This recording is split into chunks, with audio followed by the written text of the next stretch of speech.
I've been part of the soup kitchen since 1980, when there was a small soup kitchen at the Catholic Worker House. I would say at that time there were maybe 20, 25 people, 30 if we had an immense crowd. And it was very low-key. It's grown phenomenally. We're serving 250 people now. They come from all corners of Urbana and Champaign.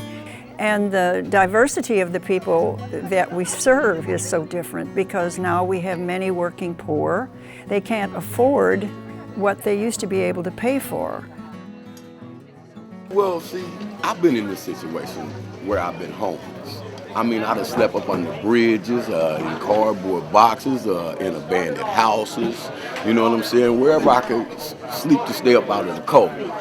I mean, to me, it's a blessing to have a place like this to come to, you know what I'm saying? For a lot of people, it's the only source of way to eat. There's more of a need than people actually realize.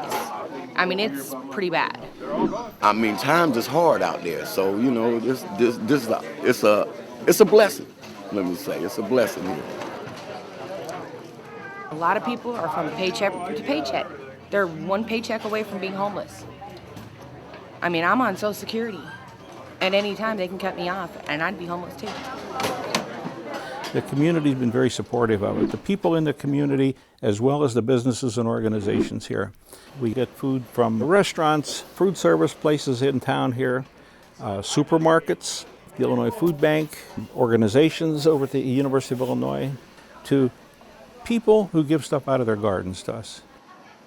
There are days when we'll have to take 5 or 6 different foods or food items that came in from different places and kind of put them all together so that we end up feeding 220 or 230 people.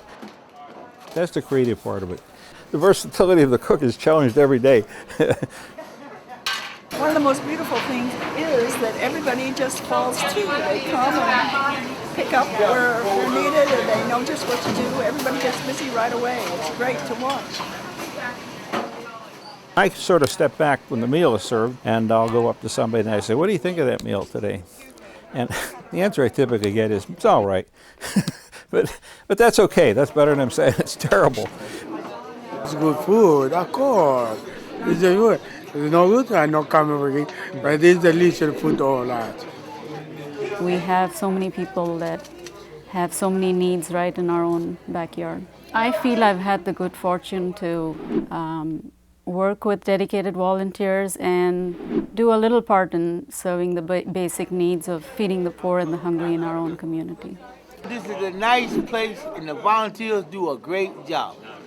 See, I can see y'all can't see me. I think we could be a model. We could show people you can start a soup kitchen in a community and you can be independent. In other words, we haven't cost the city government a dime, but here we are. We're functioning, we're doing our own fundraising. We're asking people to donate so that we can afford to continue to feed the people in Champaign County. We exist solely on donations. People send us $25, $50, $100 a month, and that's what keeps us going. We have one little old lady that sends us a $10 check every month, and I don't know that she can afford $10, you know. It is amazing. People know there's a need, and I think they respond to the fact that we don't pay anyone. We have no paid employees, not one, but it still costs us a lot. We have to pay for garbage, we're paying rent, we're paying utilities, we're paying for the maintenance of all the equipment. It's amazing how much it costs. So we're spending somewhere between $11,000 and $12,000 a month, which we get from donations. We have a good working relationship with New Covenant, and they've been very good to us, and we appreciate being there. But we want to have a permanent building of our own. Right now, we can only have people inside from 10:30 to 1. And that's a very short period of time when it's 100 degrees out, or it's snowing and raining and freezing, all of this. For people who are homeless, that's not easy. This is our hope for the future, to have that kind of a building where it would make life tenable for the people we serve. I mean, people eat 7 days a week. You can't very well say, well, Monday through Friday we'll feed you, but then on Saturday and Sunday, good luck. We came up with this idea to have a van where we could do a sort of a mobile thing.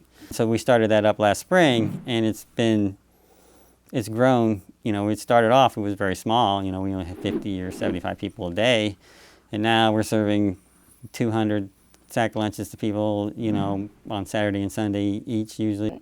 We set up shop in a parking lot and we distribute the sandwiches to whoever comes by. So we've had kids, adults, families.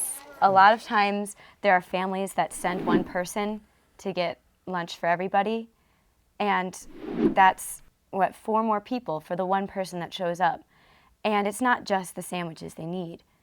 There's a really big community out there that needs our help. The sack lunch is good, but a hot meal is better. I mean, you can do so much more with a kitchen than you can do with a van. And so someday we hope to have a place that we can do it 7 days a week, and that would be great. But until then, we'll do what we can with the van. I just think it's an absolute necessity for this community to have a soup kitchen. To watch the guests come, to see their response, and very meaningful to me to see our volunteers come and grow. It's enriching, it's fulfilling, and I feel I've become a better person. That's what I look forward to every week. That's the most fulfilling because I find myself open to a whole new world of people that I would not have been if it weren't for the soup kitchen. You know, they have a hard life, but they also have a lot of virtues that you wouldn't necessarily see unless you talk to them.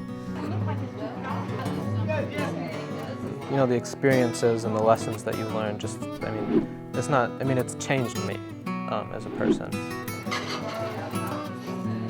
I have never felt better about anything I've done. Frequently, the guests who come there to eat will put their head in the kitchen and say, thanks. Thanks. It was a good meal. Or we'll say, thank you for what you're doing. And that's all you need. See, that's enough reinforcement for me. They don't have to say that, but they do. They don't have to say anything. When they just smile and say bye, you know that they appreciate what we do. Okay, thank you, bye. Just to come down here and eat, it's a blessing, you know what I'm saying? And it's a blessing for these people to do what they do. They are wonderful. They're angels in disguise. You know, everybody wants a piece of the pie. There's only one. Everybody needs to eat. It's not something that you look at the community and think, oh, it's too bad they have to have a soup kitchen. No, these people are part of the community, and what we're doing is serving them in joy. So why not be part of this?